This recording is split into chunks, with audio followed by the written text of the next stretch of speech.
Hey friends! Nandito kami ngayon sa Chilliwack Spray Park. So naglalaro yung anak namin. Um, Tumambay lang kami muna dito sa park and naisip namin i-vlog na namin yung mga answers dun sa questions nyo dun sa group for two reasons. So para masagot na namin lahat ng mga tanong and for the benefit of others na possibly curious din kung ano yung naging PR pathway namin, etc. Since nag-post ako dun sa group recently na na-PR na kami last April. So, babasahin namin yung questions and then sasagutin namin yung rapid fire questions na 5 questions today. Okay, so ang first question natin is from Hilela Indol Muhammad. Anong pathway po kayo? So, student pathway kami. Ako yung student, siya yung OWP. Nag-start ako mag-aral May 2021 up to December 2021. And then, nakakuha ko ng 1-year postgraduate work permit. And then, swertehan na nasama kami dun sa extension na supposed to be mag-end siya this November this year. Question number 2 from Christine Joyce Cabada. Sino ang PR main applicant? So, ako po yung main applicant, tapos dependents ko sila Glenn at saka si John dun sa PR application namin.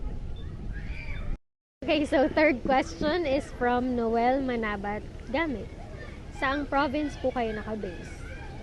Nandito kami ngayon sa Chilliwack, BC. Pero nag-start kami sa Ontario.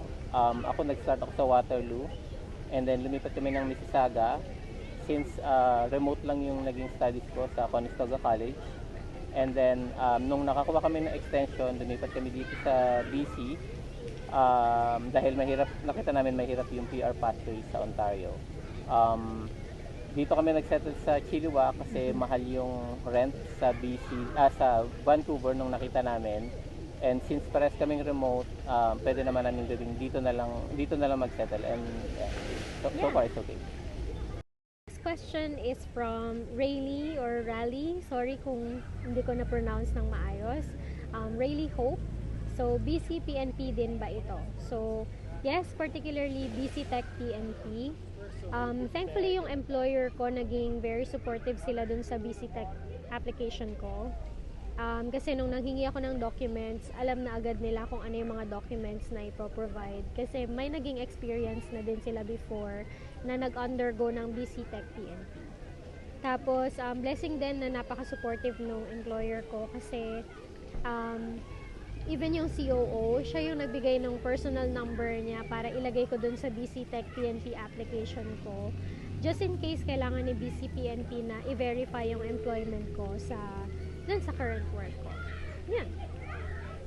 Last question natin for today is question from Vincent Del Carmen.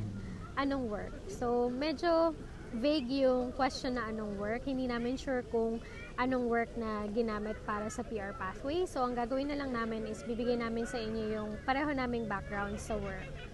Bali ako, web developer yung work. Nung nag-aaral ako, nakakuha ko ng part-time na web developer work na remote. And then, nung nakagraduate ako, nakahanap naman ako ng full-time sa isang advertising agency based sa Toronto. And remote work din siya. Yeah.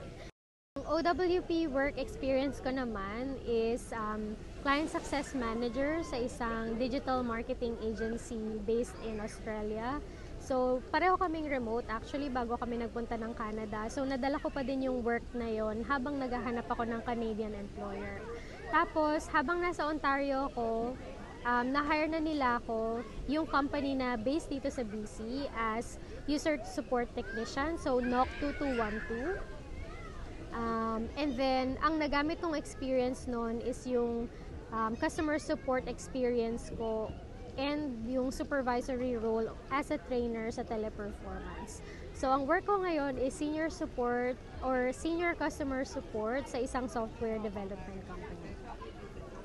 So, yun yung rapid fire questions na 5 questions na tinanong sa amin via comments or via messenger.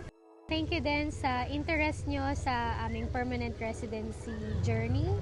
And thank you dun sa mga nag-congratulate sa group at nag-like nung post. Sobrang heartfelt gratitude namin na natapos din namin yung journey. Kasi hindi siya naging madali, pero with this group as well, na nasalihan nating lahat, naging helpful siya kasi malaki yung natitipid pag nag-DIY versus sa agency. So, gusto din naming mag-give back dun sa mga in process pa lang ngayon or nagre-research pa lang, kaya din kami gumawa nitong vlog para magkaroon din kayo ng information kung sakali. Tapos kung may mga tanong kayo, just comment down below. Feel free to subscribe kung feeling nyo helpful yung content.